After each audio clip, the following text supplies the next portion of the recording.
What is up, guys?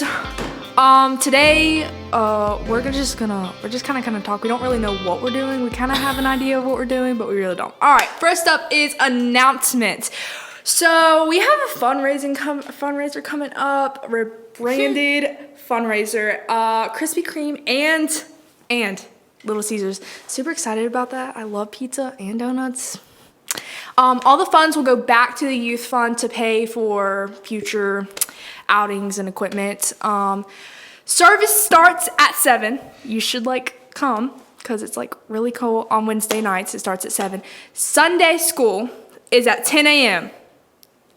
And Sunday service starts at 11. You guys should pull up. It's really fun, very interesting. We have great conversation. So Madison, let's look at your notes here. What are we talking about today? Finding people who you can grow closer to God with. Yeah. Yeah.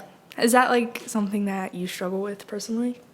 I wouldn't say yes, but I wouldn't say no either. Right. Well, go. Would you like to go into depth? Oh my gosh, I can't talk. Would you like to go into detail with that? You got that. I got that. Well, when you mentioned it earlier, before we started this, I was looking up some verses and some that I found that I wrote down. 1 Thessalonians 5:11.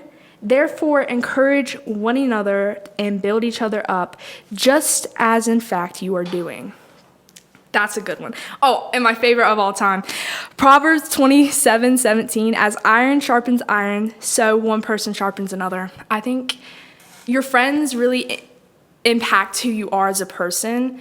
And I think it really matters who you hang out with and who you surround yourself with, because that's going to be your main influence, especially when you're a teenager. Because, when you're in high school, you don't actually go to school just to go to school.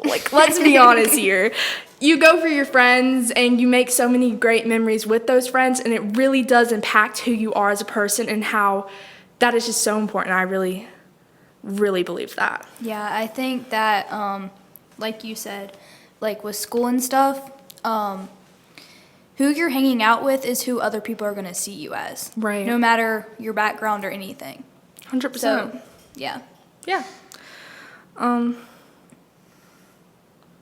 It really is, I would say, especially in this generation, it really is hard to find Christian friends. And that's something that I personally struggled with for a very long time. But coming to this church and meeting all the people I have met in this journey has really changed my life and impacted me in such a amazing way. And I just love all the people here, and they are just so kind and loving, and really you can see that they love the Lord by their fruits and how they treat one another and how they treat me. And I wouldn't change anything in my life. Yeah. The people that are in my life, I love them so much. Yeah. I really have struggled with it in the past with Christian friends, because it's really hard to find not just Christian friends, but Christian friends that have the same values as you. 100%. And it takes a lot of prayer and trying to find those right people and have standards for that. Yeah. So, yeah. It definitely has been a process, but over time I have learned just to trust God with it, and He has truly blessed me with real godly centered friendships, and I'm just so thankful for that. I really am. I was actually reading in Ecclesiastes today, and I was telling my youth pastor, he's over here recording, about in Ecclesiastes 12:8, it just, the first thing it says is everything is meaningless. But when I was looking up about friendships and stuff about that, the verses and stuff, it led me to a verse in Ecclesiastes 4:9, and let me just go back to it real quick. And it says, 2 people are better off than one, for they can help each other succeed. If one person falls, another can reach out and help. But someone who falls alone is in real trouble. That's Ecclesiastes 4:9-10. that verse, it's kind of like, oh, dang, that kind of sucks for you. But like, at the same time, I agree with that. I think two people or like multiple people are better than one. It's really sad and like hard to be alone. And I know that a lot of people want and crave to have friendships and be loved and cared for the same way that they feel about other people. I know that's like been an experience for me, but yeah. Yeah. It is hard, and I know a lot of you guys out there probably feel the same way. It really is hard to find real, good, genuine friends that aren't like two-faced and go behind your back and talk crap about you behind your back. But I will tell you from personal experience, just trust God in everything that you do and strive to seek Him in everything that you do, and His will be done in your life as long as you I think that, continue to do that. like, talking about that, it's like sometimes you have to give up your old friends, and I've had to learn that. Right. Because if you want those good friends, yes, they will like impact in your life, and you will start acting like them. But then when you go to hang out with those other friends, you're just gonna go right back into it, Right. and do exactly what they're doing. Mm-hmm. So it's just more like a 50-50, and you just got to learn how to control that. So if what you're really wanting is those Christian friends, then you just have to get rid of the others. Yeah. To me, a good friend is somebody who is willing to show up for you. Oh, sorry. Someone who is willing to show up for you and be there for you. And even, in my opinion, I want somebody, like, even though my life sucks and I'm going through heck, I want them to always just drag me to Jesus, no matter what. Even if I don't want to talk to God because I'm mad at Him or something like that, I always want them to bring me back to God. And that, I think, is what a true friend would do, and I would want them to do it. Yeah. Yeah. I agree with that.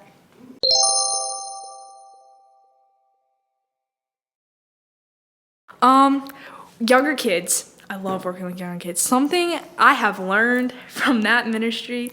Patience.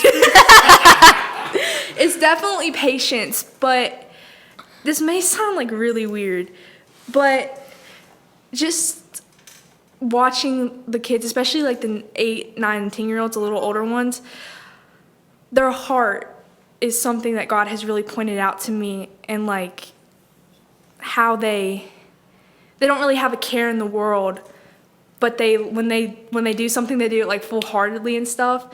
Especially when I saw them worshiping in camp, it like I learned I don't know exactly how to explain it, but I learned something. Just how sometimes you need to go back to that because you're still a child of God. I don't know, it's like really weird, but from my old people, there's a lot of people in the church that have really stepped up and gave me a lot of advice. A lot. You being one of them, Mikey. Oh, we're saying. Oh, it's been good so far. Yeah. Sometimes it is kind of harsh to hear like because they're like I have Quit so being many stupid. parents. Yeah, I have so many parents and grandparents in this church, and they're just like they're not my actual grandparents or parents, but like they are, and they're like sometimes it has been harsh to hear like you can't be doing that, Mackenzie. You need to get back together. Straighten up. If you don't, I'm gonna do it for you. I'm like, oh my gosh, okay, I'm sorry, but they do it in a kind, loving way, and they always explain, and I love that. I love that. Yeah, we so were much. talking about that with a lot of them. We were, Sunday. yeah, we were. About how they said you don't realize how many parents and family you have in the church until Yeah. they come up and fuss at you. Yeah, for real.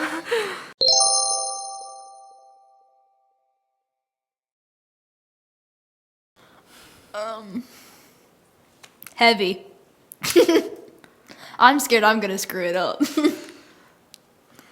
I wouldn't say it was like heavy, but like at the same time it is kind of like, oh my gosh, this is kind of, especially because I'm getting older and it's kind of hit me, but I want to use my gifts and talents that God has gave me for Him, and it definitely has been something like over the past year or so. Like we've been talking about how we're the next generation, how we're gonna start leading stuff. It is kind of scary because I don't know what I'm doing.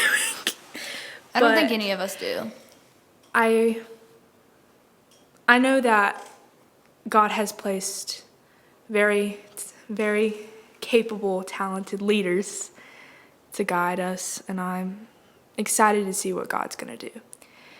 Really excited. Yeah. Scared, but excited.